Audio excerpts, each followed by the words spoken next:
Well, all right, ladies and gentlemen. Fucking A, man. That's what you call. That's what you don't call a comeback. You feel what I'm saying?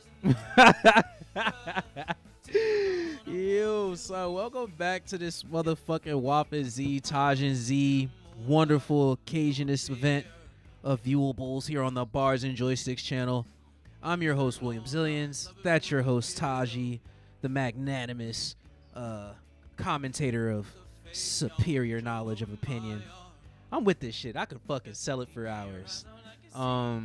If you're just tuning back in, I'd like to apologize for that little technical difficulty we had moments ago.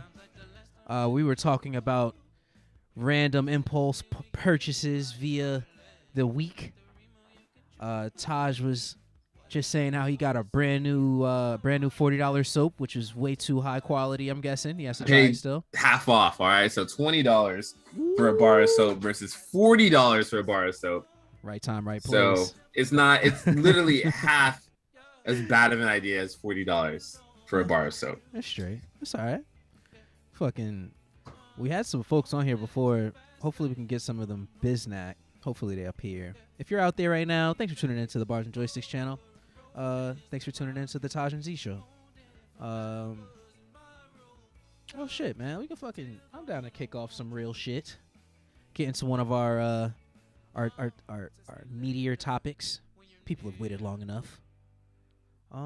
So I got my bro Taj on here tonight because he is a longtime fan of something that we gotta talk about tonight. Something that has been a huge out of nowhere shock to me personally, as a fan of animated things, as a fan of nerd-like things, as a fan of knuckle to bone type stories. Fucking Invincible, bro. Invincible, bro. Where do we even start with this? Taj, how long have you been a fan of this title? I know you read the comic. I know the comic came out maybe like 2012, 2013. The first issue. The comic came out in like 2003 maybe. What the in the drunkenness? I'm drunk as fuck. I got like mad years off. So 2003. 2003, yeah. I think it might have been 2002, might have been 2004. I think it's 2003. He made Invincible the same time he made Robert Kirkman. He's the guy who made Walking Dead. Yeah, that's crazy. So he made Invincible about the same time he made Walking Dead, if not a little bit before Walking Dead. That's crazy. And right? Yeah, that's crazy considering what we know of Walking Dead, or what I know of The Walking Dead now, and where we've seen that the title is gone on a television live, well, not live, but live action iteration of it. So Invincible, man, we're like 7 episodes into this first season.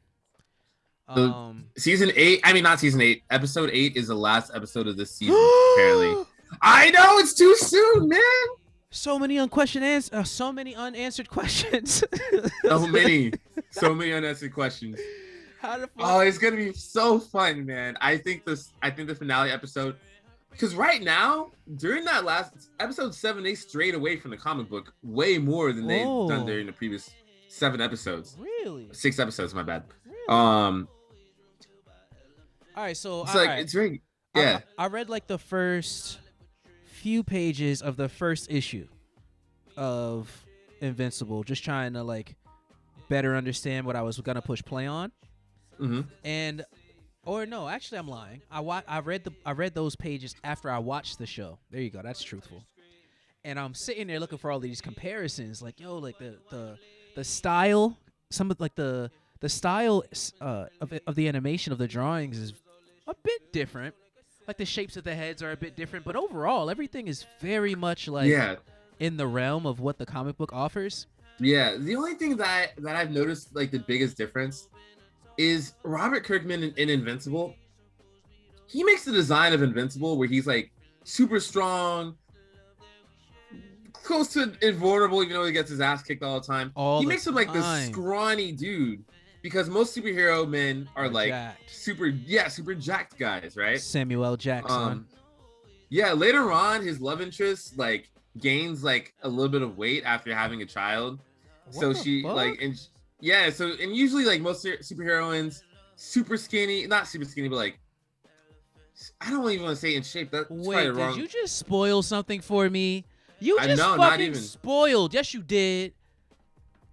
I'm just talking about. All right. No. Don't. I'm not mad. Spoilers don't ruin shit for me. I don't personally feel spoiled. This goes into like Invincible's like life, right? Like the comic does. Like the comic ends like.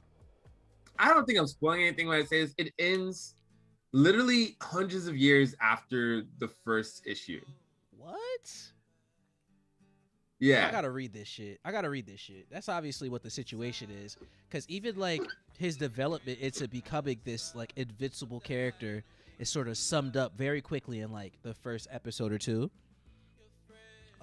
Versus what in the comic books offers just a tad bit more room for his development from panel to page to panel. Some things the show develops better than the comic did. In the comics, Robert Kirkman is a great writer. He's an amazing comic book writer, amazing storyteller. But the show like takes like not his formula per se, but takes his story, his creation, and updates it and improves it a little bit. And I really appreciate how they do that. It's amazing. It really is astounding. It's shit, man. Bro, can I keep it? I think it might be invincible from being bad. Wait, what happened? Say that again. I think it might be invincible from being bad. Wow. Bro, this shit is... All right, this is what I will say about the TV show, because I'm not informed as much about the comic. The TV show, I'm up to date. I'm on episode 7. I'm waiting for Friday for 8. And I might watch all 8 of them through, and then I'll do like a separate video on Invincible. My takeaway from it was, as soon as I saw Omni-Man, I knew for a fact he wasn't good. As soon as I saw Omni-Man, I said, Homelander. As soon as I saw Omni-Man, I looked at him and I said, Omni-Man. You can ask the people who were around me while I was watching. I was like, yo, it's no way he's a good guy. Mind you, and this is like the first five minutes of the episode when this universe's version of the Justice League basically is coming to save the White House from this attack from these fucking blue ass twins. And just the chemistry of when Omni-Man pulls up, like even though he saved the life of the Batman of Darkwing, Darkwing wasn't really sticking around to talk to him about shit. You know what I'm saying? He pseudo saved Omni-Man's life and then pulls off, like not saying anything. And then once you have like that superhero team up, everybody from the team is on one screen, and then Omni-Man drops down last at the end, like clearly showing that he's not with the squang. And then his whole weirdo ass treatment of the Immortal when the Immortal saved that because Omni-Man threw one of the soldiers in the air to protect him, right? And he was gonna go. I think the Immortal threw him in the air. All right, so the Immortal threw it up in the air, and then he almost misses a person, but he catches him at the last second. Omni-Man gives a crazy attitude eye cut to the Immortal as if he was more focused on the wrongness, like the wrong things in this situation. You should be focused on the fact that a life was saved. You're more concerned about the fact that you got like outshined in this moment. You're weird, bro. You're a big Homelander. I could tell. Just something. And then the color. There's nothing good guy about a guy that has a costume that's fucking white and red. It is what it is. You can call me out. You can call me what you want. But I genuinely don't feel like his costume at all reads outside of being a villain. He sort of has that costume like the villain off of the first Incredibles.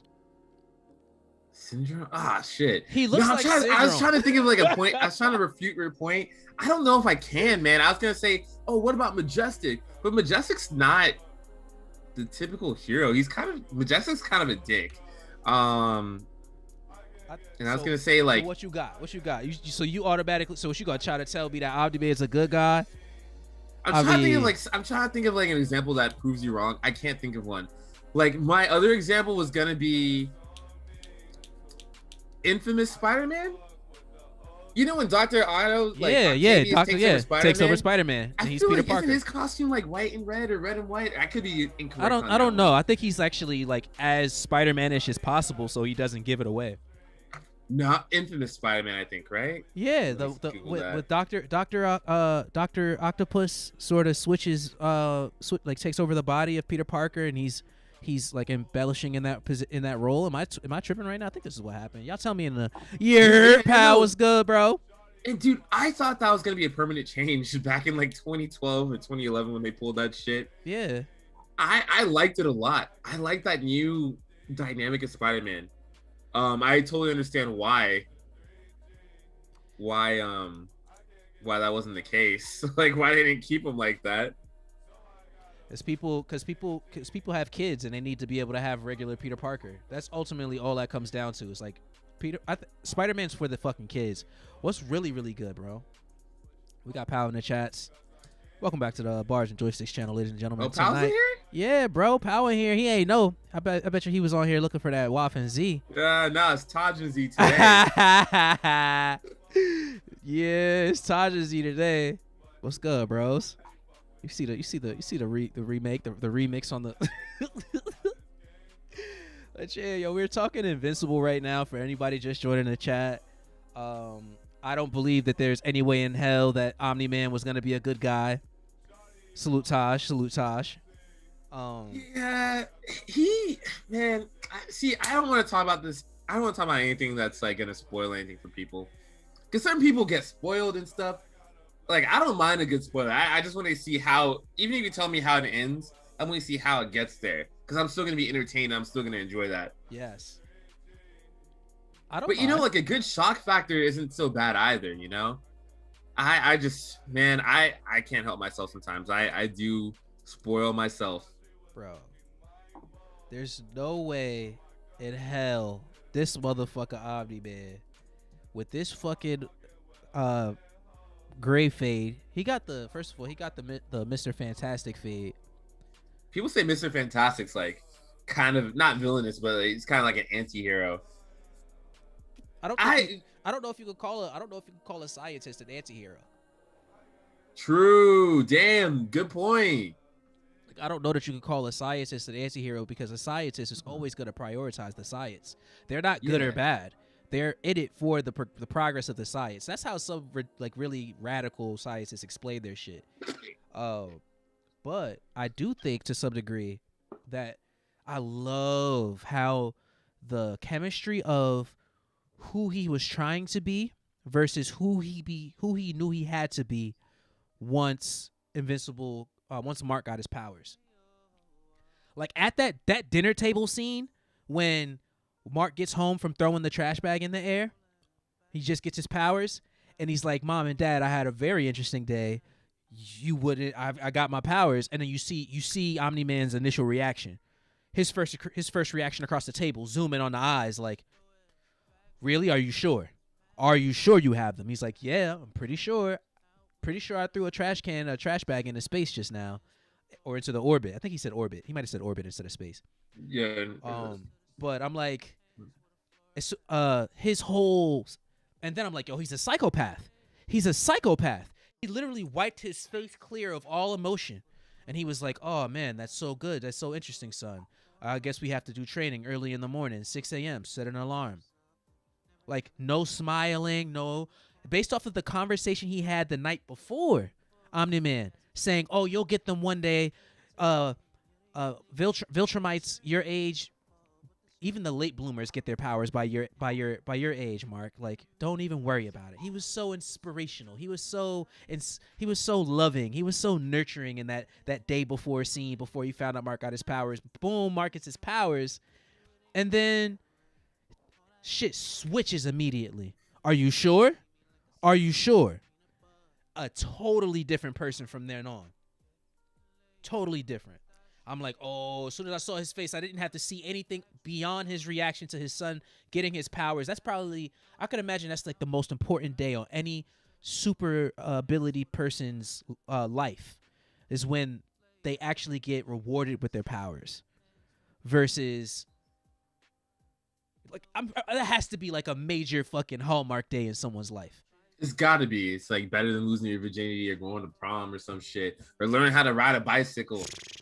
Don't none of that. It's all pale pales in comparison because this is you becoming the truer version of yourself. And you get and then your father. That's like your father being Omni-Man is like your father being like Elon Musk or like fucking Jay-Z or like your father like, being Daddy, Michael the Jordan. Neuralink Like kicked in. Like what the fuck? Like your pops being Omni-Man is like you having to live up to something. You don't have to do this. That's one thing I want to clarify. No one should have to live up to anything. But I can imagine at a teenager's age, when you're in high school and you're seeing the world that you live in filled with superheroes, and then you see your father every day, that dynamic between Omni-Man and his wife, how romantic they are, all of their love, their intimacy, and like how much it's on, like, you know what I'm saying? Like it's priorityed. Yeah, it's an authentic family, bro. Like this show starts out so fucking mundane. You're like, until you get to the end of the first episode, you're like, and in the comic book, the end of the first episode doesn't happen until like the end of the first volume or the beginning, or somewhere like about the end of the first volume. Okay. Nothing happens to like suggest it's going to be anything more than just like teenage superhero comic book. You think it's going to be some like C-level shit? Some like CW. Not C-level as in ocean. I mean C as in the letter C level type level shit. It's like oh, this is so mundane. It's so average. Mm-hmm. Then that shit happens. You're like, Yo. Like what? That's how I felt. That's how I felt watching that shit. Cause you know why? I love how they execute it. They no pun intended. It. I see what you did. I see what you did. I see what you did. I fucking like the foreshadowing. The foreshadowing that happened before it. The foreshadow for me was the Aquaman fish character. What's his name? He's like all fish. He's like the underwater guy. Like they basically gosh dang, I forgot that dude's name. The setup is crazy. The setup was crazy because Invincible is really great for dropping their end credits in the middle of the episode. Like they don't just drop it and then it's over. They drop it and then they bring back like another 10, 11 minutes of the episode to close it off. You know what I'm saying? So I'm like, all right, I see the end credits rolling, and it comes back. And it's all the superheroes start getting alerts to go to the layer and shit. Feel me? And then it's the underwater guy. The underwater guy, he gets the alert. He's sitting in his like Atlantis, and he's like, "Oh, finally some action." He says something ridiculous. He's like, "Finally some action." He's like a bored sea king. He's just like sitting there. Like I love how like they imply that you're gonna have such rich backstories for every one of those characters. Like the Darkwing? You're like, damn, I'd love a Darkwing series. Bro, Darkwing? Hold on, we gotta pull him up. Darkwing went crazy. Like I would love to see a series, like just like a limited, man. Just give me like 12 episodes of these people, please. Please, that's all I need. Like, because it seems like it would be so lit. It'd be so fun to watch. Yeah. Just exploring their lives and shit, and like those creative twists they have. Like, I'm like, damn, I want to see more of this. And like, oh, bro, I'm sorry to cut you off. My pardons, my dear brother. No problem. I gotta talk about this hoverboard, bro. Like when he comes into the scene and he's fighting amongst like Batman, he's fighting amongst these titans, these like overly powered, like the Mauler twins. Yeah, like he's in there. I see him go. He saves a life, jumps off of his hoverboard, and then the hoverboard comes back underneath him, but like scoops him. It like scoops him. I'm like, yo, this go way harder than anything I ever seen Batman drop in a fight, son. Batman ain't never dropped the fucking Batman. Yo, Darkwing's gadgets kind of like, yo, I think they kind of shit on Batman's a little bit. He might just a little bit. Man. Nah, I mean, like, yo, if you want to that fucking hoverboard plus the fucking magnetic gauntlet, like fuck handcuff things. He's just like, bah, something things on there, like, whoa, like that shit's like fucking amazing, bro. The magnetic handcuffs. Bro, yeah, those magnetic handcuffs. They're hot. That's fucking hot. They're hot. That's different. And I'm like, yo, like, I was sort of interested in him the most because he was willing to die to save somebody's life. Like, you really saw who he was at his very core within the first few minutes of that battle. When he comes in and, like, goes scoops the girl, like, saves her life. He's under the car getting crushed by her. He, like, attaches her, like, into the last moment. He's got these, like, little arms that come up to get support and shit. Like, his gadgetry is almost Iron Man-y. Like, he's like the marriage of Tony Stark and Batman, for real. I'll give him full credit. He's an upgraded Batman. He's an upgraded Batman, fam. Upgraded Batman. I would. It's not Iron Man level. Yeah, he doesn't roll up in a super suit and shit, but but he's there with the gadgets. Damn. Like, I don't know his story. I don't know if he builds his own stuff or if he has somebody who wouldn't you love to see the story? I want to know more about Darkwing. Like, whoa. Fucking Easy. Shit, I wish. What's good, is? I'm all late to the chat. What's good, bro? Hey, it's Easy, man. What's up, man? Easy going in the building. Fucking Bars and Joysticks, ladies and gentlemen. It's the Taj N Show. It's the Taj N Z Show. I mean, like, in case y'all didn't know how to spell it, here it is right here. My bro Waf is chopping up some things for the channel. So you know how we do. You know what I'm saying? We just got to go find another professional, another subject matter expert. Well, I've got extra homework. I don't. Listen, we here now, and we talking big, Darkwing, big Invincible, the characters, the setup, the structure of this ridiculously outlandish show that I did not expect to go as violent as it was. That it is. Yo, are the people in chat? Are you guys watching Invincible right now on Amazon Prime? Like, at all? Have y'all seen any of this? Is it 7 episodes deep? Have y'all seen? You know, anything? fuck it. You guys are watching. I'm gonna give you my Amazon Prime account right now. Wow. Are you guys ready to copy? Whoa. All right. So the email now. I'm fucking playing. Yo, can you imagine that shit? That's the gulliest shit I ever seen, son. That would, dude. That would be. Imagine that happened though. Like, imagine like you would break your Amazon if we had like a $500 credit on an Amazon Prime account, and if someone just shares their login for that account on stream, would that stream go hot? Would it go live? Can we? That's such a crazy idea, man. Yo, if this sounds of interest to you guys, if y'all fucking with this concept, Taj is a genius. If y'all fucking with this, whoa, he said Pal said he has never watched anything off Amazon. Bro. Whoa, you've never seen The Boys? Pal, you will enjoy The Boys, and you would love The Boys. Just watch episode 1 of Invincible. Just the first episode. If I'm wrong, I'm wrong. If I'm wrong, I'm wrong, man. Word. If I'm lying, I'm flying. Like Kodak said, put me on that paper airplane. I don't know if we could keep. I don't know if we could quote Kodak no more. I don't think we should quote Kodak no more. At least he just came out on some shit today. I've yet to enjoy one Amazon Prime produced show. I ain't gonna hold you. That's not what I said. Oh shit. You've yet to enjoy. Oh shit. That's a different sentence. That's a different sentence. I said. But didn't Amazon make the Invincible TV show? Because they're editing the storyline compared to the Robert Kirkman comic. I could be wrong. Maybe they bought it from a third-party studio. I thought Amazon itself produced it. I could be absolutely wrong. Either way, it's theirs. They owed it. So Pal, you didn't like The Boys at all? Did you feel it was what's your take on it? We're here for it. That's a fact. Fucking, because as of this Invincible conversation, I would urge you to watch Invincible. Shit, man. Now I feel like I don't want to talk too much about it. I'm lying. I'm gonna talk about this shit. Crazy. You need to go watch this shit, bro. Oh wow, shit. Pal said, nah, it was mid. Boys. Yo, he said it was mid. Wow, that's different. Son. I've Have you seen Invincible, Pal? I've never heard nobody say The Boys was mid before. Damn, that's a hot take. Only here on the Waf N Z Taj N Z show. Wow. The Waf N Z Taj N Z.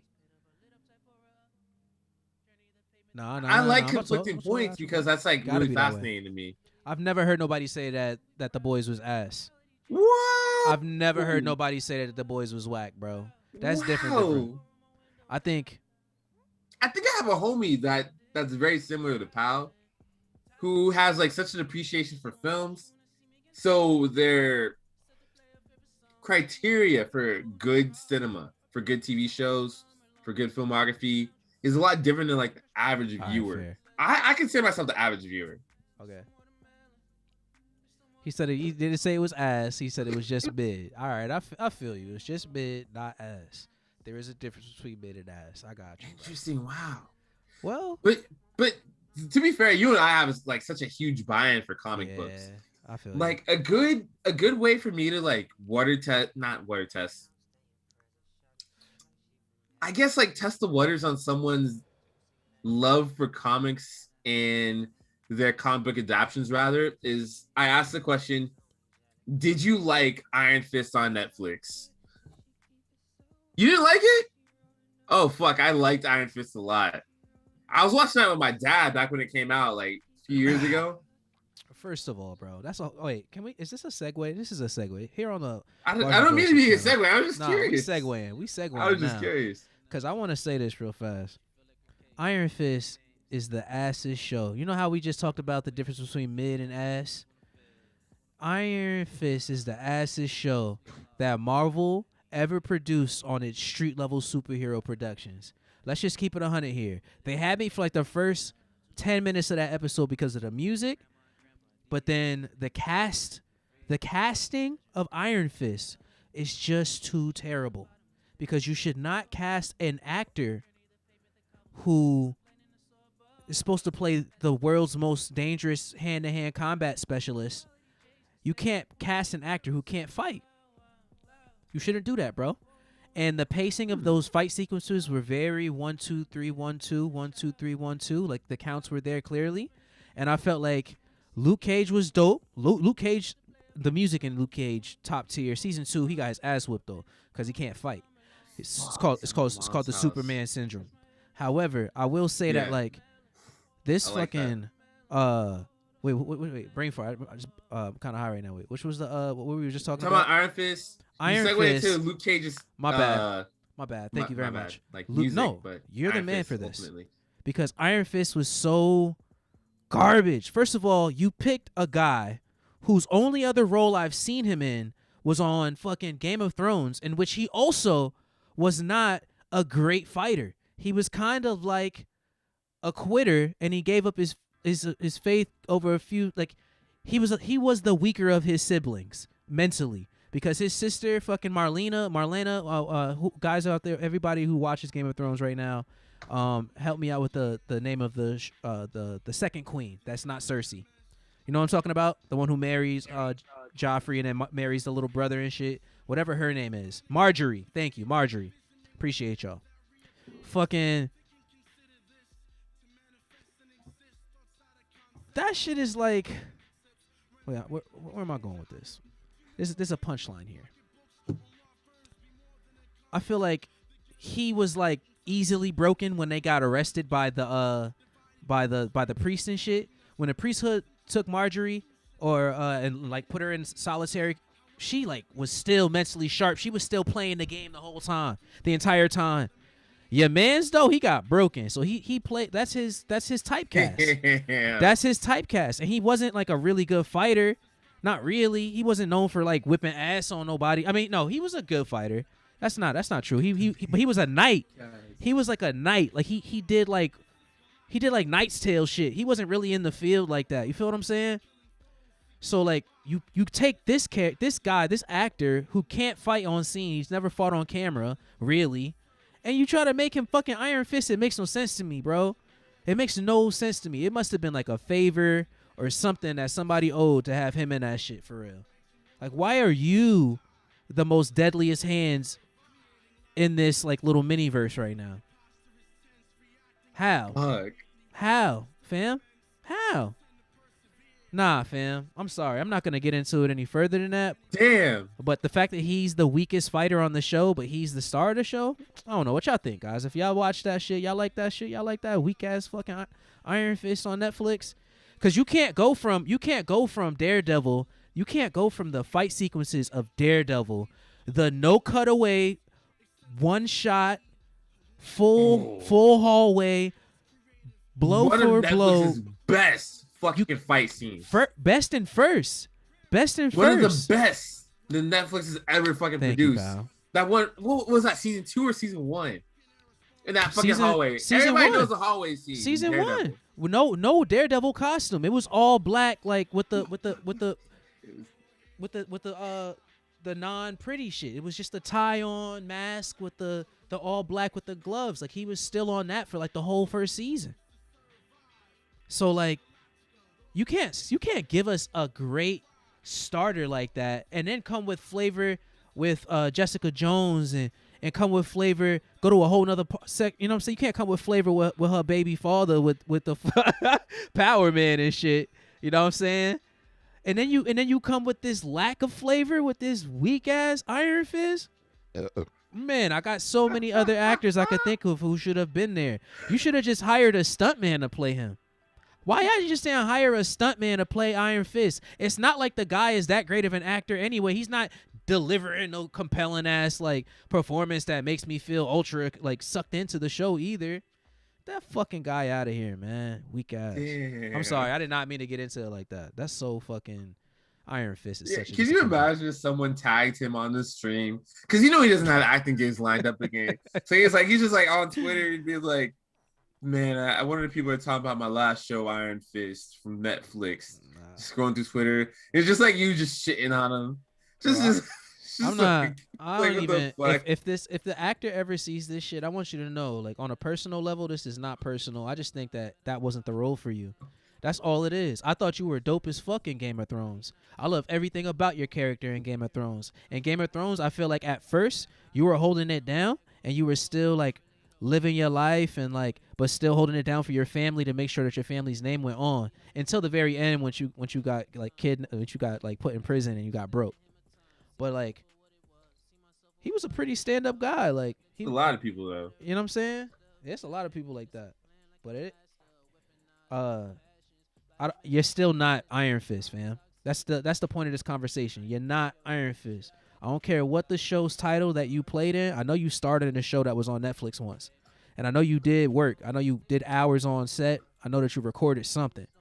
I just want you to know, though, even though you did those things, you still not Iron Fist on life. Yes, pal, it was canceled for a reason because the lead actor can't fight. Like, you should have got anybody who could fight, bro. That's all it takes. You just can't have somebody who's supposed to be the illest not be the illest. And that's my take. What you think? Why do you love it? Because you said that you mentioned it because you like it. Why do you love it so much? Iron Fist? I like Iron Fist just because I feel like the main character has some... All right, maybe not the best fighter that has ever graced the silver screen.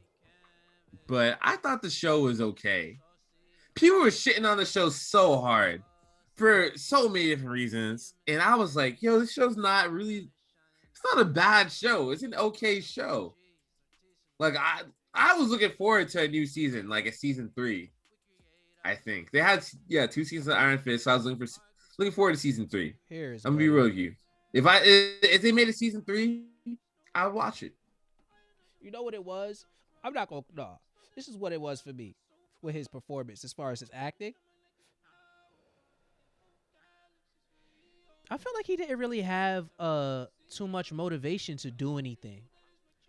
I feel like anytime something happened, he would always be like, oh, I'm just so frustrated, or I don't know, his explanation for why he was so okay, somber. He was kind of like a monk of a character. He was like, man, my last choice is violence. I'm not going to use violence. But I'm like, I get that. And it's like, okay. But you literally got like ninjas coming after you. Like, you literally are the Iron Fist. You killed a dragon for this shit. Like, don't act like you brand new to this. You know what I'm saying? Like, how much of a neophyte are you? You've been doing this shit since you were like lost at sea, and then you got found, my mans. And then, but that's why I love. But that's why I love the first 10 minutes of the show. The first 10 minutes of the show when he comes in and he walks into the building, the music, I forgot what song it was. I think it was some vintage hip hop. It might have been some Wu-Tang shit. I don't know. I think so. I think because he had like an iPod that. Okay, he had an iPod. So I was like, oh, good memory. He hooked me in. They hooked me in with the music because I love music from the music from Marvel movies is always so top tier, and they did a really great job at selecting great music for their Netflix shows. So, in accordance with that, first 10 minutes of Iron Fist, I'm like, all right, they're doing what they're doing. They know what they're doing. And then he starts acting, and I'm like, ew. And then he shaves, and I'm like, he's, you know what I'm saying? Because, you know, when you take away the beard, it's like, damn, you really don't look like believable. And then you bitching. I don't know. It was just very like, like he just was not. He did not play it as if it was something he earned and wanted to protect and like truly, I don't know, develop. Yeah. Maybe it was day one shit. Maybe, I don't know. There's a ton of things there, but I think him as an actor, not the role. I mean, he had a season 2, so if you have the same complaints for season 2, I don't know. I didn't watch season 2. Oh. Yeah, I didn't watch season 2. The only seasons of everything that I've watched is Daredevil and Luke Cage. But I think Luke Cage is a great example of how Netflix picks great music, sprinkles it throughout, lets it even be the highlight of it, because having the Raphael Sadiq cameo in like the first episode, I think it was like first or second episode of season 1, sorry, to open it up, I'm like, wow, this is fucking legendary R&B soul on Netflix via Luke Cage. Marvel, wow, like that's fantastic. Lock me in. But then we get to season 2. Yeah, one of my best friends got the season 1 of Luke Cage, the soundtrack on record, on vinyl. It's at my mom's house. I don't know why it was at my mom's house. I don't know if I trust that. I mean, I need to grab that sooner rather than later. It's probably worth a good amount of money at this point. But I mean, it's worth like $50 back then, so yeah, it's still worth quite a bit for a vinyl. Oh yeah. But it's fuck, man. Holy shit. I think shit, I need to fucking pop that shit open. Let me see though. Where we at with this shit? That was a cool segue though. We got from fucking Invincible to Iron Fist. That's so fucking funny to me, yo. Maybe I'm not lying. I'd be lying if I said I'd go back and watch that shit. I was about to say that. Maybe I'll go back and watch it again. Lies. Damn, you bought that shit for $50. Now it's $129. What? Damn, that should be Asian. Whoa, wait. Aging. My bad. That sounded different than what I meant. Taj N Z. But yo, guys, man, if you just tuned in, this is the Waf N Z Taj N Z special edition here on the Bars and Joysticks channel. We just had a crazy little venture conversation. We started talking about Invincible on Amazon. Our great guest here on the chat, my good friend Pal Home Slice, said he hasn't really had a chance to see the new John Invincible. However, hopefully we can get him to push play on it to see what he thinks. And that's where we are right now. Only here on But yeah, man. Fucking I do want to talk about real fast. This is just to change pace real fast. There's been a lot of really crazy shit going on in hip hop in the last month. You know, we lost like 3 like major hip hop legends, you know what I'm saying? I won't even say major hip hop legends. I will say major musical contributors to the genre we all know and love, and legends in their own right, you know what I'm saying? And I think it's so interesting, just like the golden era of hip hop is sort of just blowing past us, you know what I'm saying? And one of my frat brothers, right? He's my pro fight. He's a huge hip hop head, you feel me? Huge. And he just did this community service, and Redman showed up. Redman came out to like what? Yeah. He just did this. He does these like feed the community, help the community throughout COVID, community services, and Miguel Rodriguez, one of the greatest brothers of Alpha Phi Alpha on the planet, on everything. he was telling me about how Redman pulled up and was helping and just was like mad, like on level. Like he clapped up everybody, was like one of the coolest guys ever. And he went on to, you know, he was saying how like he feels as though we don't do enough to give roses, give flowers to our greats of the golden era. And you see how fast time is flying. You see how many of them is going. Just this month alone, we lost G-Shock, DMX, and Black Rob. You know what I'm saying? And like for everybody, if anybody's out there who even for me, you know what I'm saying, if y'all have some suggestions for me for G-Shock music, you know what I'm saying,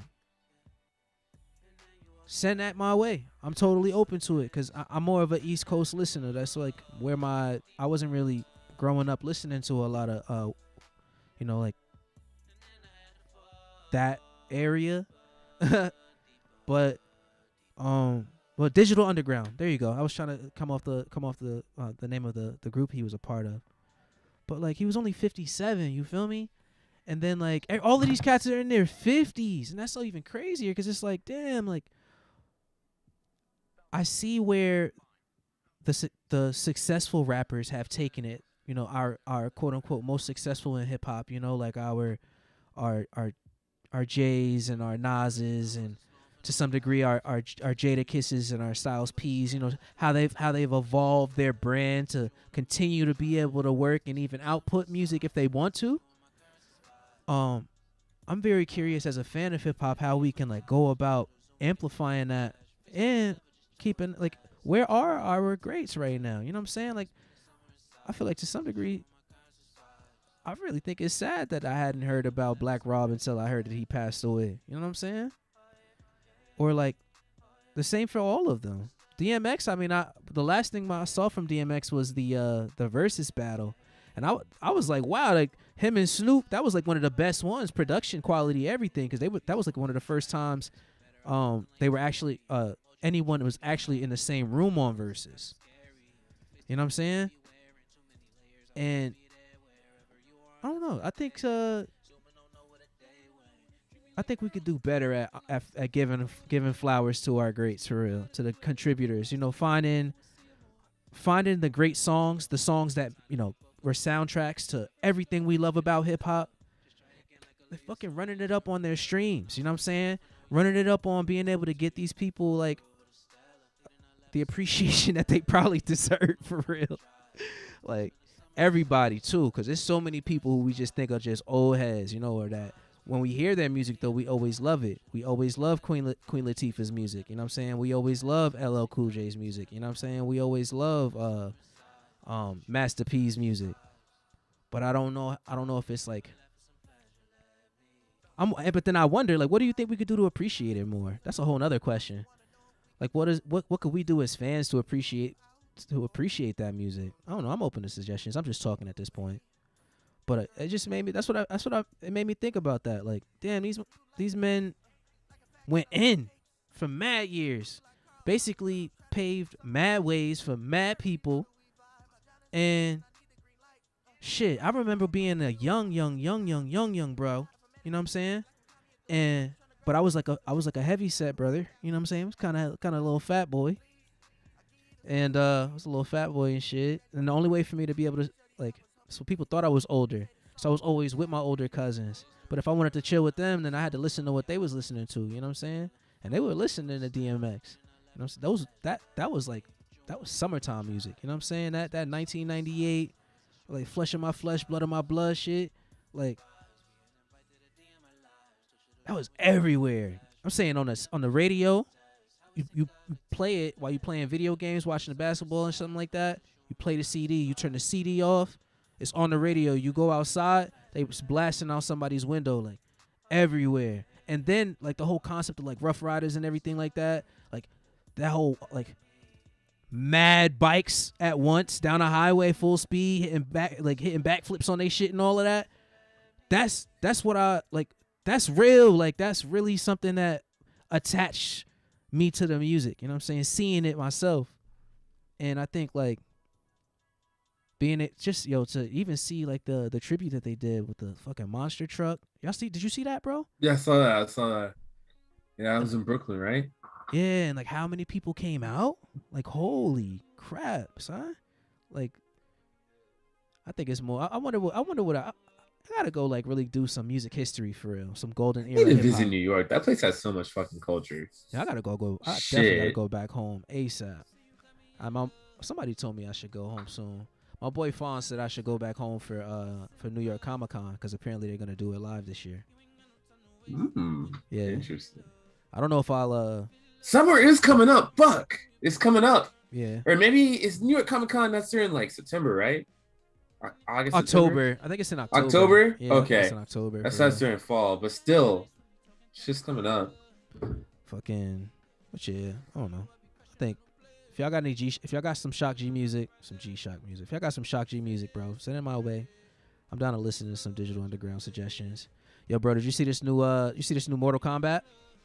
Yes, I did. What you think of this new? I thought it was really good. Any criticism, I feel like every criticism is just like disingenuous. Whoa. You need to understand with Mortal Kombat, will we get in trouble if we see like one not in credit scene, but one in-game scene from Mortal Kombat from the past? Oh, like an old video game? Just to show like what story we're rocking with Mortal Kombat. Oh, so you want to do like MK11? Or not even. You want to do like MK1? You want to do like what you thinking? Thinking a little bit. Thinking like 3? Thinking like 7? How about Mortal Kombat Nintendo 64? Whoa. And see what endings were popping off on Mortal Kombat Nintendo 64. Back in what year was that? Fucking yeah, do the digs. I'm gonna pull up the video. I'm gonna find some clips. All right, so which one? Mortal Kombat. Which one for N64? I guess that's Mortal Kombat 4 for Nintendo 64. Yeah, let's go for it. Which got released on October 15th, 1997. Reptile was the one in this. I was fucking with. I think Reptile was my favorite character in this one. All right, let's do it. We straight. Especially if we do it, we just play the visual. No audio. I think we'd be straight.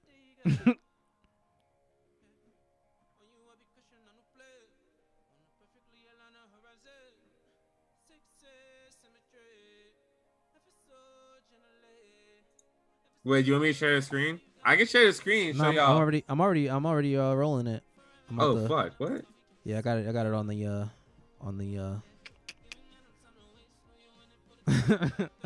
the tubesters. Yo, it's so interesting how far game graphics have come. It really is. It really fucking is.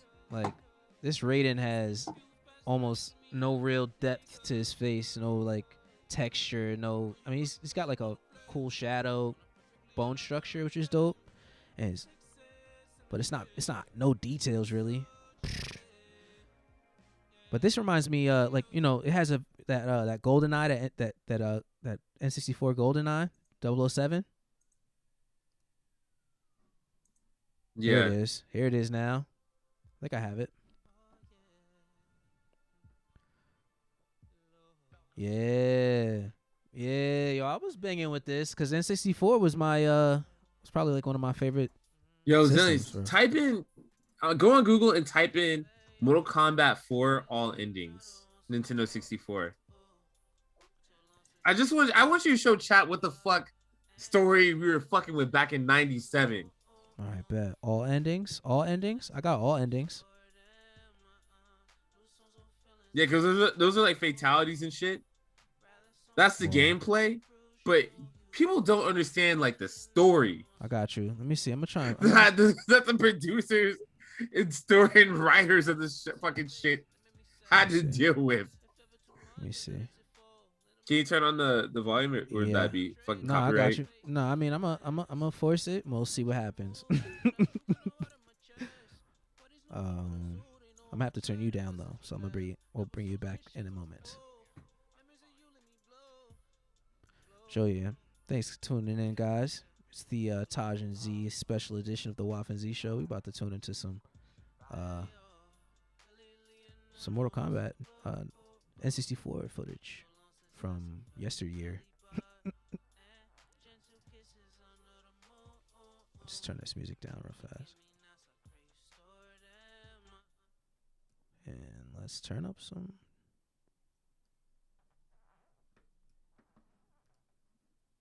Mortals, I have once again managed to defeat Shinnok and his minions. I choose Fujin. He will guide the mortals of Earth as they move into the next millennia. For millions of years, I suffered in the bowels of the Netherrealm. You, Thunder God, are responsible for my suffering. Now the piteous mortals of Earth will pay for my grievance. You turned against your fellow Elder Gods. You betrayed your title. You deserve much worse. But it's too late, Raiden. I win. With the Elder Gods out of the way, I will take my rightful place as ruler of all eternity. I can already feel the power surging from within. You're mad. Farewell, Thunder God.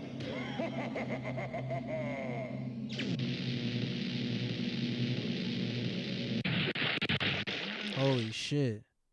War is over. I've once again defended my title as champion of Mortal Kombat and defended the realm of Earth, but I have failed to save the realm of Edenia. In doing so, I have also lost Kitana forever. God damn it, Liu Kang. Kitana?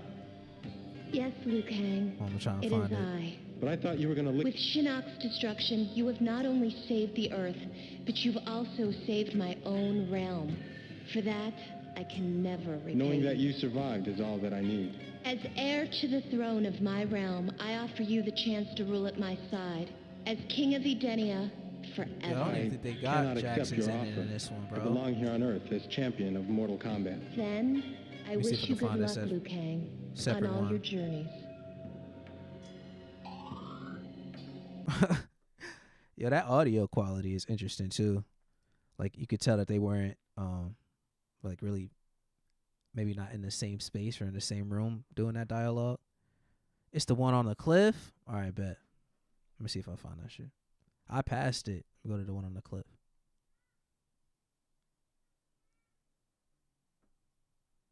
Shit, man. Here on the Waf N Z Show, we about to get into this Jax ending. I think this is it. Let's see what this is.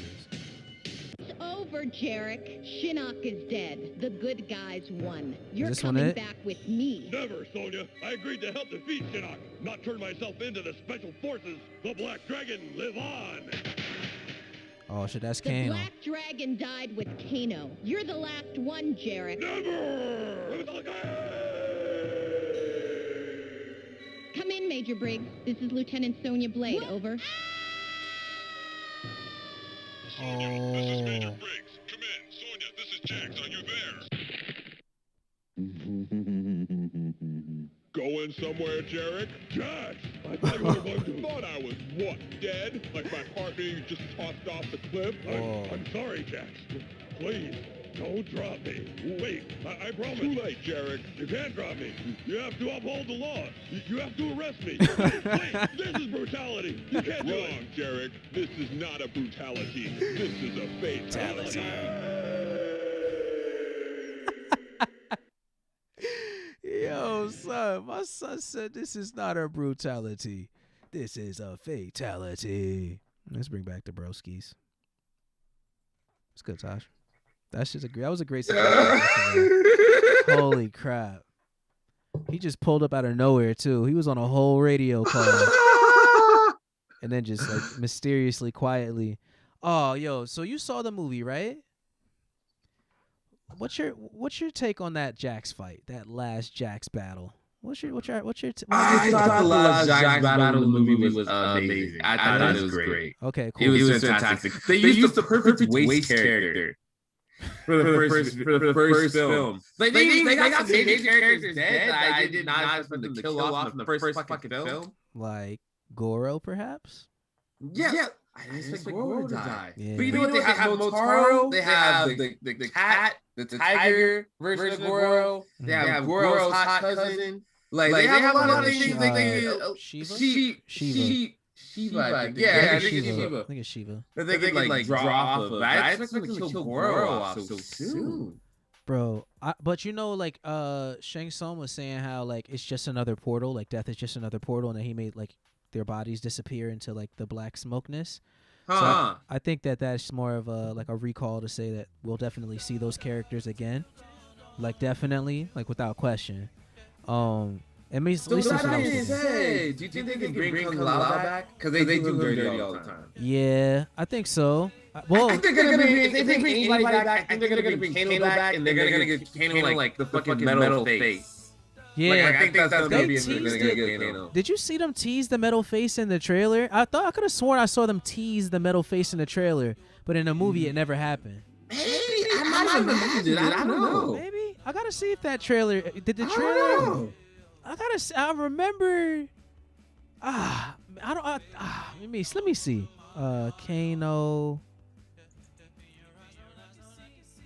Mortal Kombat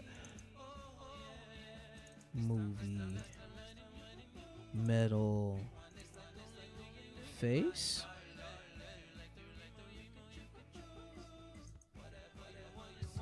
I could have sworn I saw it in the trailer. Let me see if I can find that first trailer. Mortal Kombat first trailer. Dun dun dun dun.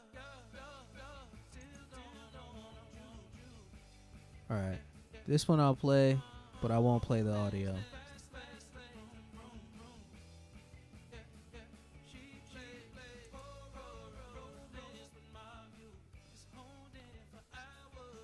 Cause I could have sworn we're just analyzing it to see if the first one shows us the Kano with the metal face. I could be wrong.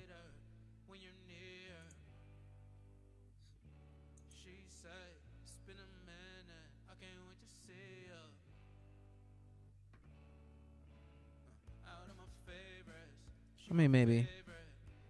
Let me see if I can find it. Let's see if we do some scrubs. I could have sworn I saw the metal face in the commercial. It was like a close-up, too. All right, that's him without.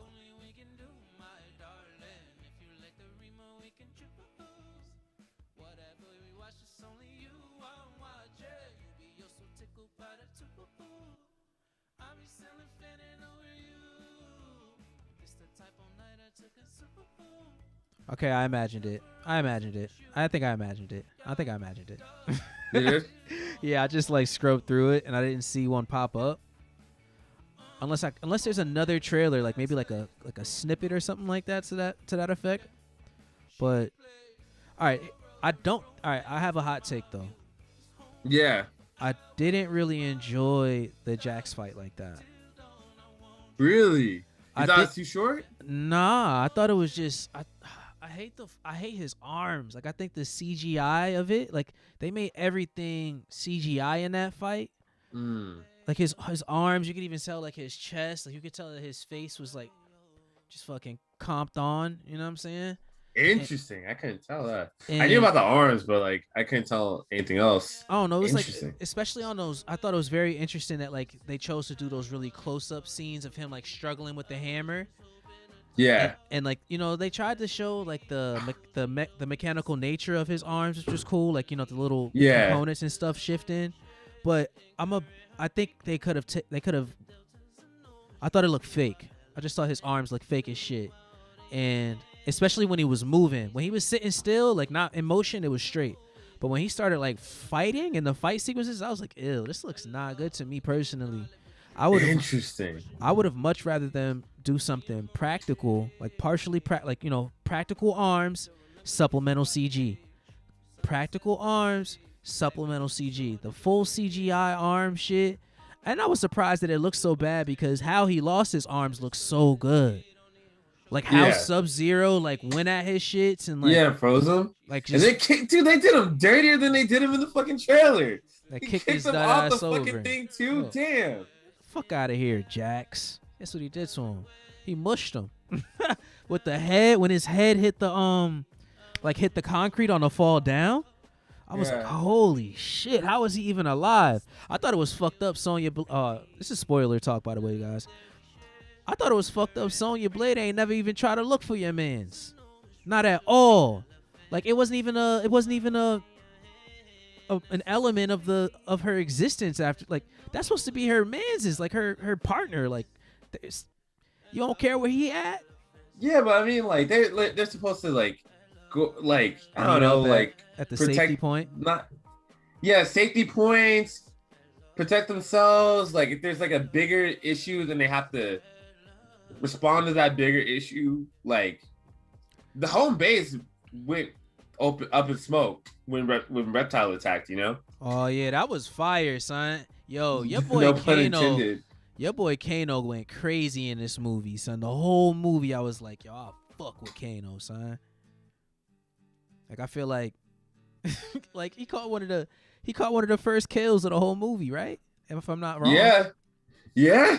If I'm not mistaken, like, and he did it to a like. I don't know if that was full on reptile, or if that was just like some outworld you know what I'm saying, type creature. Good question. Like that's a good question. Like I don't know which one that was, but I think it was a very cool fight either way. Like a very dope fight. There you go. I found my boy Kano real fast. Kano fucking ripped his heart out of his chest. What kind of crazy shit is that?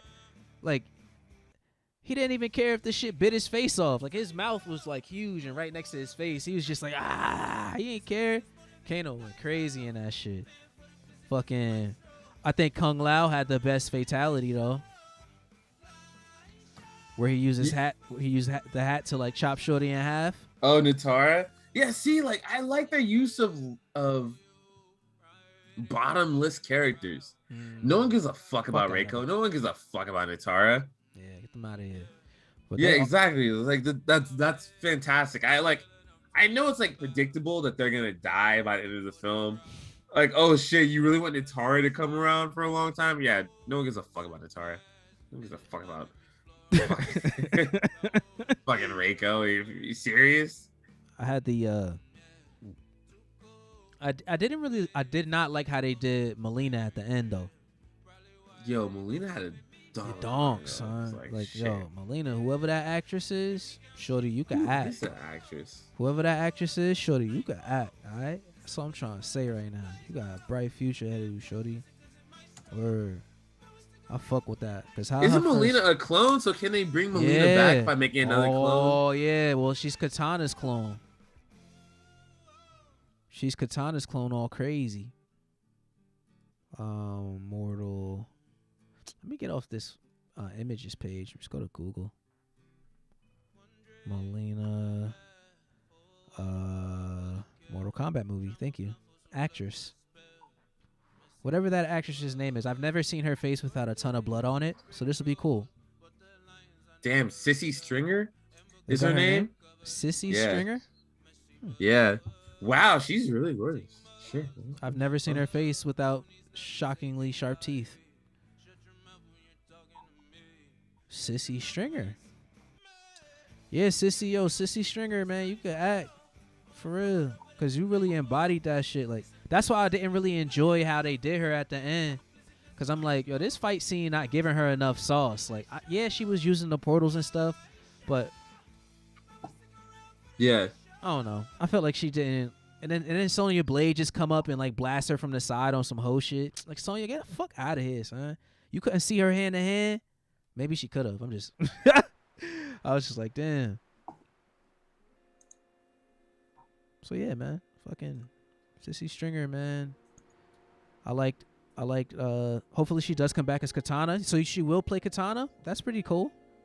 Whoa, you think so? I mean, unless you get a clone that doesn't look like you, I don't know what the fuck the points of getting cloned then after that. Oh, that's such a good idea. Like, wouldn't that make the most sense for her to be Katana? That makes so much sense. Right? For her to actually like pull up as Katana. I mean, I think that makes sense to me.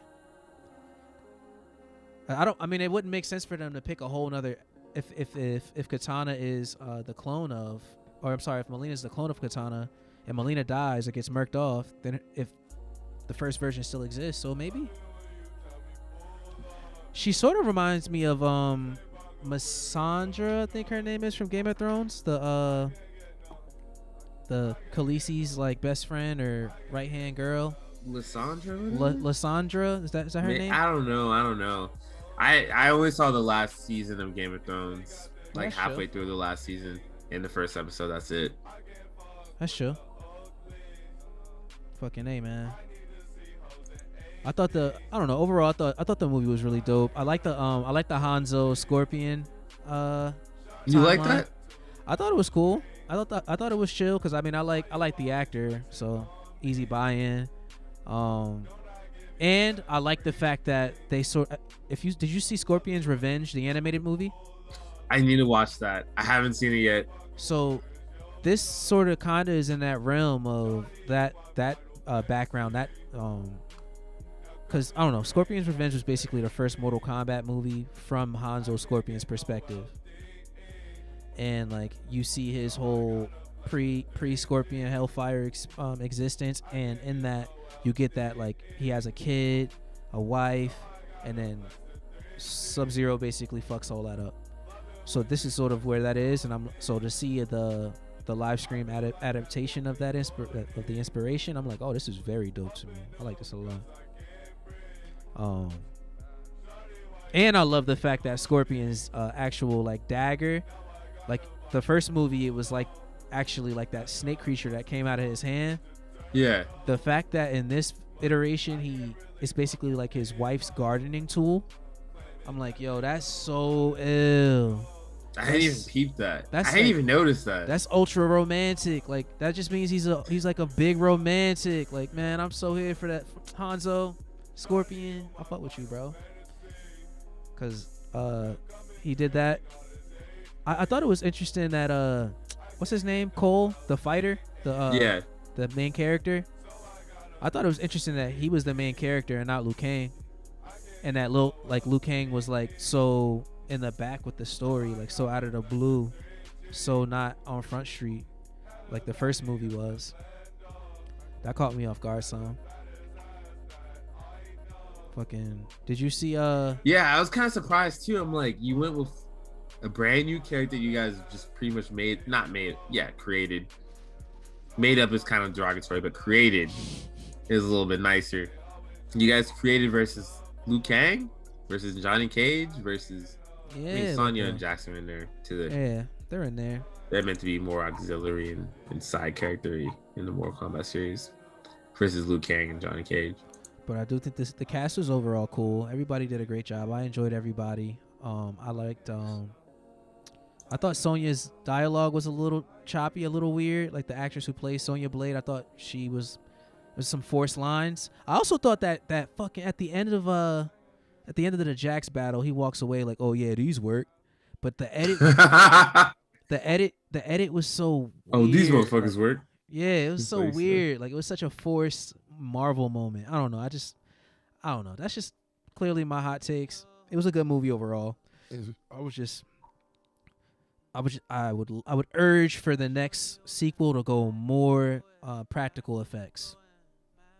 More practical effects, especially with Jax. Like Jax don't need full CG arms. Don't CG everything. Like not everything needs to be Spider-Man right now. And Spider-Man shouldn't even be like that to some degree to me. Supplemental is best.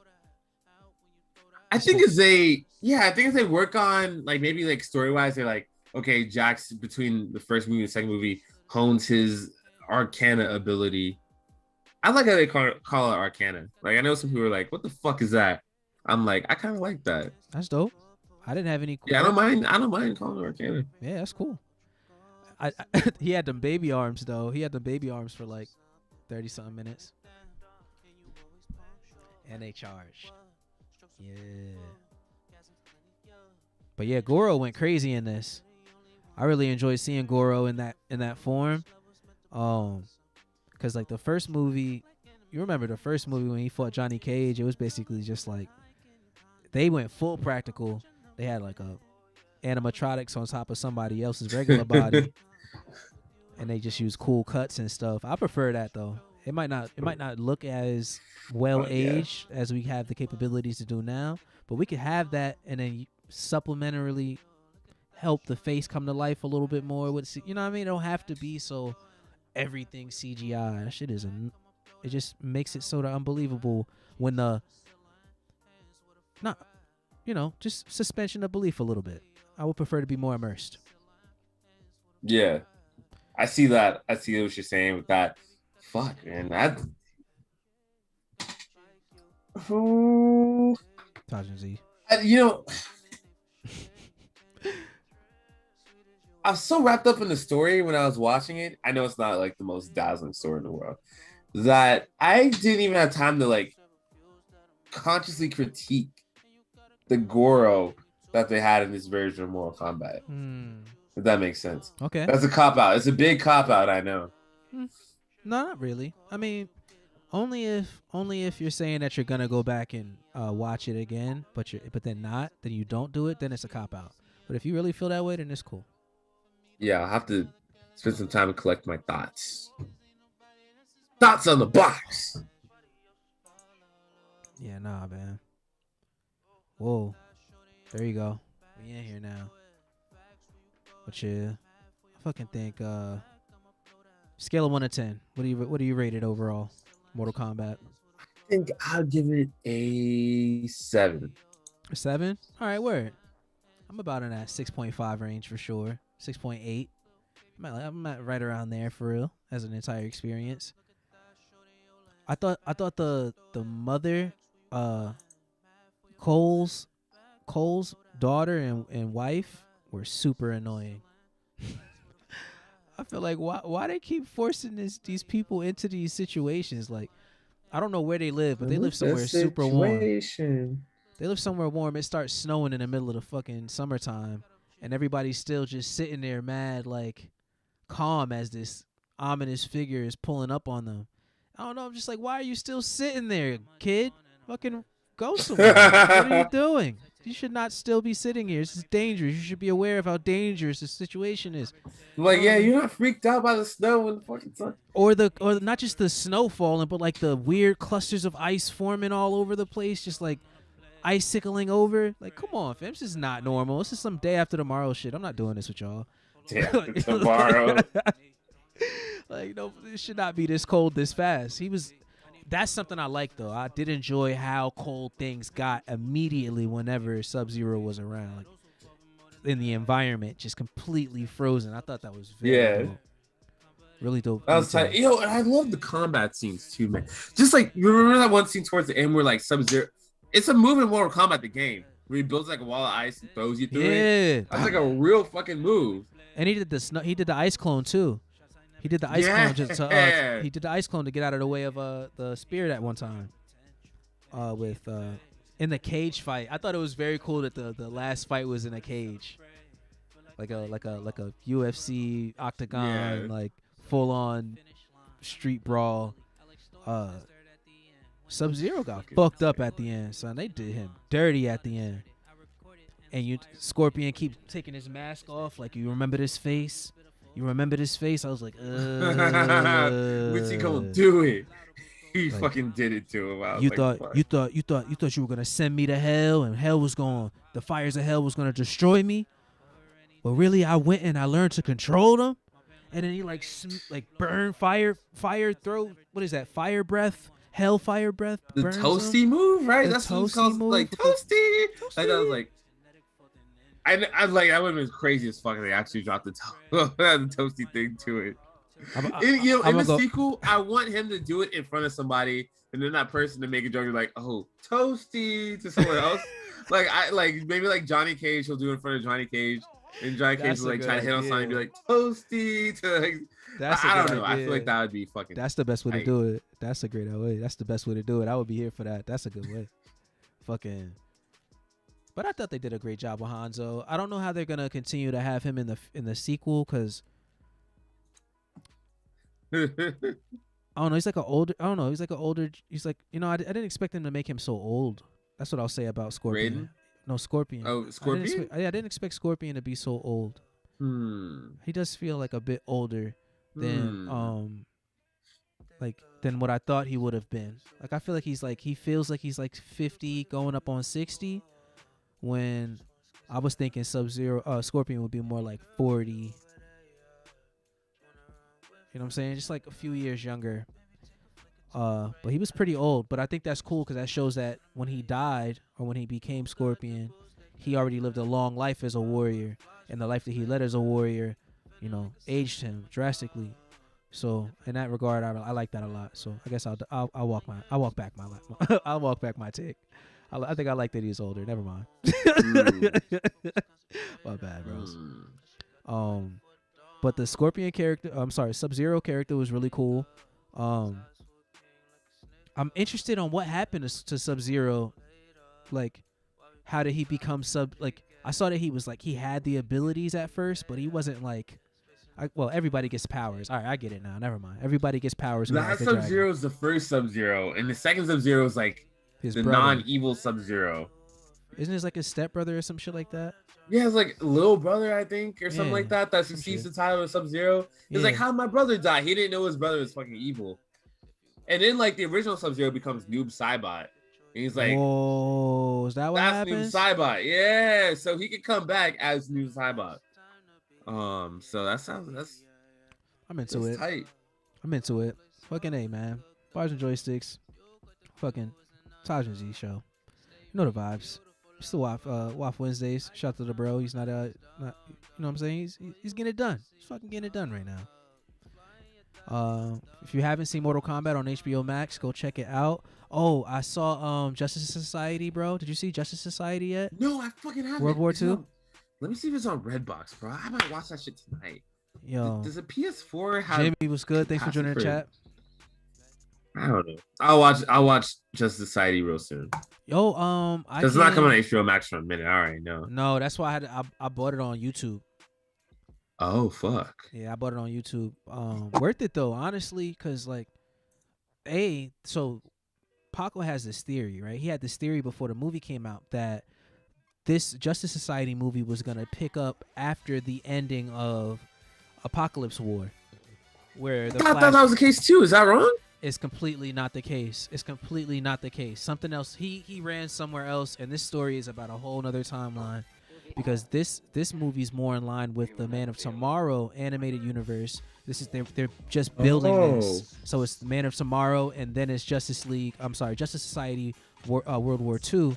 And this shit go crazy, bro. The animation style continues to really impress me. Because Man of Tomorrow, this animation style. I love it, bro. The hard line stuff, the hard line. I mean, even Incredible, even Invincible is kind of like that to some degree with the hard archer lines. Yeah, I like it. It seems like it's less effort than certain other types of animation styles. It seems like maybe it's less effort than like the New 52 animated movie styles. Yeah. But I like it though. It conveys the meaning of the images, if that makes any sense at all. Mm-hmm. And the value in it, I guess they can make movies faster is what I'm hoping for, animate them quicker. Maybe. I mean, they're definitely ready to output more for sure. It doesn't violate the content of. It doesn't violate how they convey messages and meaning through images. That's my thought on it. Bro, having Jay Garrett and Barry Allen in the movie that's setting off Flash in this new animated universe is so cool to me. Like first of all, how Barry Allen goes to breach the Speed Force to go to this timeline is nuts, bro. I don't want to spoil it for you if you're gonna watch it, guys. If everybody tuned in right now, does he use like a cosmic trailer? Don't even tell me. No, it's something. My bad. It's almost like. So I'll say this, without saying too much, he basically reaches these really high speeds while meeting up with the Man of Tomorrow, Superman. And I'll say that because like you get to see the Man of Tomorrow Superman on screen with the Flash. I need to see Man of Tomorrow too. Honestly, no, I have both. Man of Tomorrow is on HBO Max now. Oh shit. Oh, sidebar. You know what else is on HBO Max now that I'm very excited about? What's HBO Max? They just brought Superman and Lois. Superman and Lois is on HBO Max now. You know, Paco was telling me before the show that Superman and Lois is actually good. It is a lot danker than I thought that it was. That I thought that it could ever be, considering it was coming from CW, and considering that the dude who's playing Superman is playing Superman, because that's definitely B grade Superman. I like Teen Wolf. Teen Wolf Superman. But I say that to say, I put all of that negative energy to the side because the show is amazing, but I couldn't watch it except for on the CW website or app. And they be playing mad mandatory commercials on that shit, like mad crazy pill commercials, like, yo, if you're feeling depressed, all you gotta do is take this pill and kill yourself type commercials, bro. And I couldn't do it. So I'm happy to have it on a platform where it's accessible, enjoyable, and fucking big pharma free. That shit was annoying the fuck out of me. Like, I don't want to sit through your fucking depression commercial. That shit's depressing me. Sorry.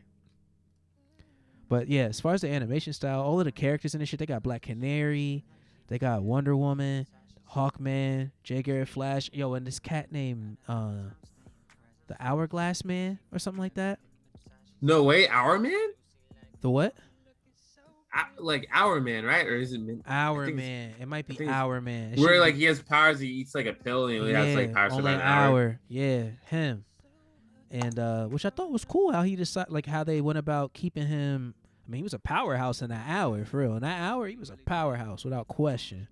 But outside of that, he's not nothing. And I think Our Man's in that show. Interesting. Because it's the Justice Society. It's like it takes place on this alternate timeline where it's World War II, and the Allied powers, you know, like the United States and everybody like that.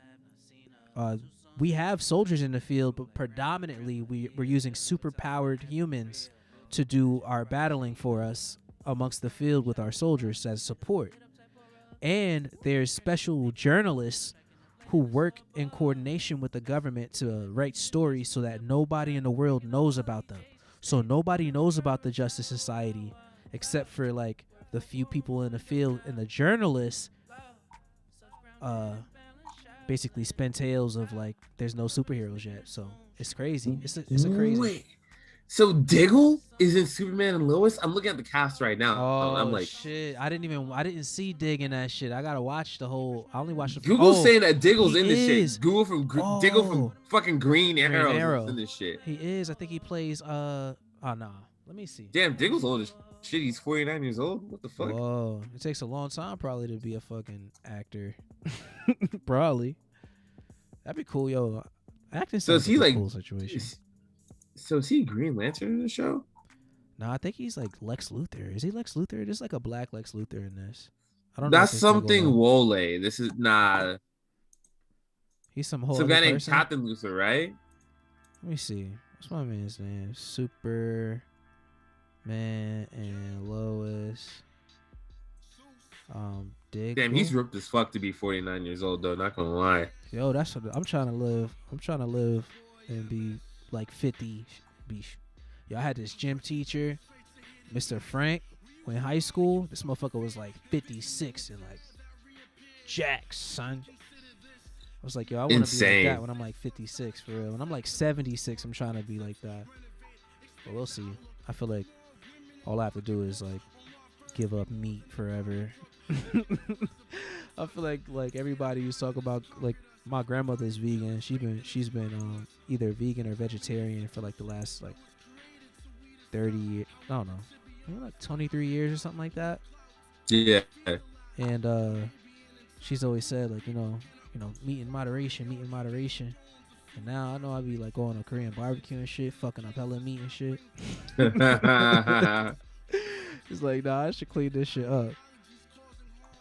But yeah, I think shout out to MS on the music. Hey guys, if you're new to the channel, Bars and Joysticks, one of our co-creators, Mike Seuss, he just dropped a new music video today. It's called The Beholder. Check out Michael Seuss's YouTube page. You can just Michael Seuss. And yeah, the Beholder. Yeah, it's some really high quality visuals. It's really, really solid work, guys. Like, all bias aside, like my man's went in on that shit for real. He's like fucking. He has like stunts. He does his own stunts. It goes crazy. Like check his shit out for real. Yeah, I was there for most of the set, Mm-hmm. most of the shooting, for like a really good portion of the shooting of it. Fucking good shit. All right, that's all I gotta say. You got the behind the scenes. How long was the shoot? Dude, it was like 2 different like 10, 12-hour days, and I wasn't even there for all of it. That's the wild part. I was not there for all of it. Yeah, you think I'm about to play his shit. I'm about to play his shit. The Beholder. I'll put the link right there in chat. Thanks, bro. Yeah. Hell yeah, that's from my man Shit Up. So it's the MS on the music right now that y'all hearing. It's the Bars and Joysticks channel. Actually, I'm not gonna sing because I'm gonna fuck up You good, bro? the lyrics and probably the fucking PR of the song. I'm gonna turn Don't mind if I don't. I'm gonna turn yours down so I can turn this up. Stone Cold Killer, Tommy Diamond. All right, guys. Bars and Joysticks channel. Waf N Z Show. Taj N Z. This is Mike Seuss, one of our awesome co-creators on the channel. Just dropped a music video today.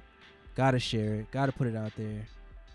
And we turned down some of my music so I can turn up his.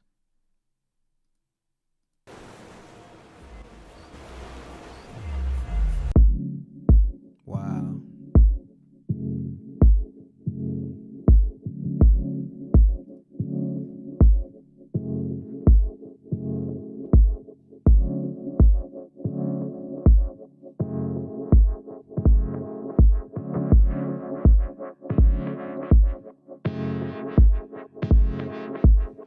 I lost my deal and my sanity, depriving thought, even I can't handle me.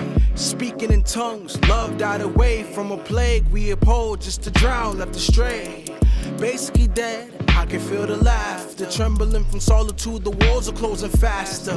Winding down, my tears turn to ash while they play with their morality, drinking from my stash, bringing it back. Her thoughts were evil, see-through, to call me she lied, and now we're equal. Menacing the thoughts we uphold through the needle, to play the twisted song, but the sounds appear real. Betraying light and shadow, abomination. Hypocrisy is set aside, it's set as confirmation.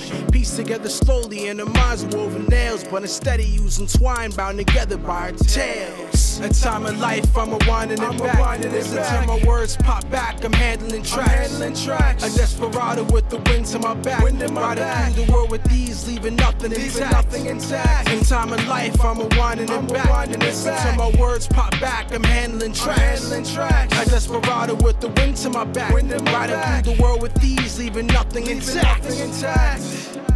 Don't mind if I do. Don't mind if I don't. Hope you leave it open lane. Subject to change. Mindset is mortified. She's a stone cold killer. Stone cold killer. She's a stone cold killer. Don't mind if I do. Don't mind if I don't. Hope you leave an open lane. Subject to change. Mindset is bonafide. She's a stone cold killer. Stone cold killer. She's a stone cold killer. That's a caption.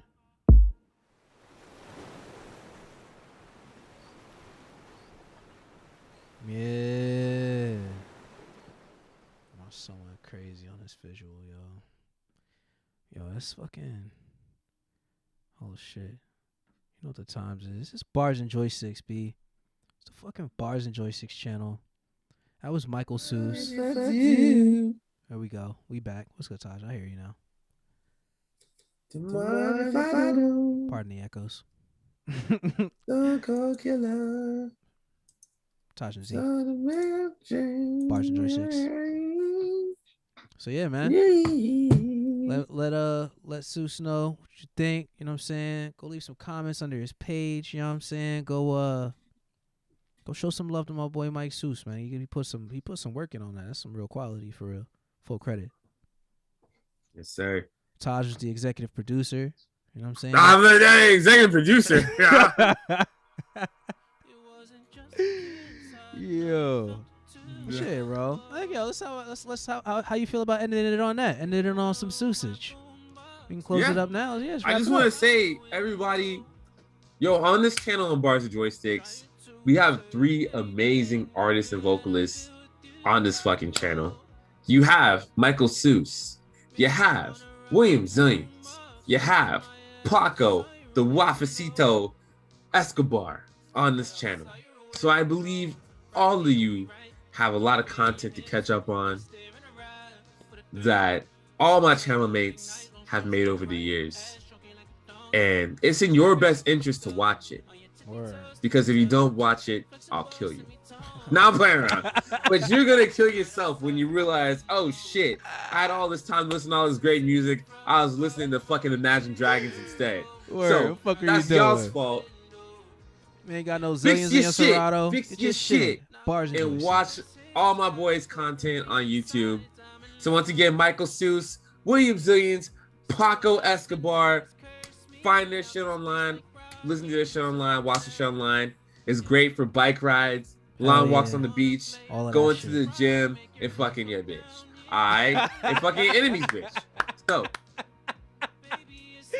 I'm gonna head out, go on a bike ride myself.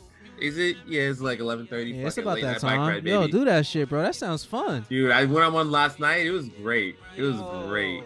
I'm gonna start doing mine. I'm gonna go take my DMV test for my motorcycle test tomorrow. So when I pass that, I'll do a night. Maybe I'll do a night ride tomorrow. Nah, I be going on a bicycle. Now I know Hellcat bike. I'm not on I don't go on Battle Cat, bro. I go on stupid. I go on Pedal Cat. That's what I go on. That's the vibes though too. Full on. You better believe it. Shit, man. Enjoy be safe on your ride, bro. Everybody out there, be safe in your journeys and in your travels. Thank you so much for tuning in to the Taj N Z special edition version of the Waf N Z Show here on the Bars and Joysticks channel. I'm your host, William Zillions. This is my excellent co-host, Tajman John. And yeah, man, tune in. It's the Waf N Z. Yeah. Right outside your window, baby, you rub your boom right outside your window, Long enough. Right outside your window. Heavy arms, but the memories we share so much louder. Right outside your window. Wanna prove it that I mean it when I say I love you. Right outside your window. Sincerely from the bottom of my ticker, right outside your window.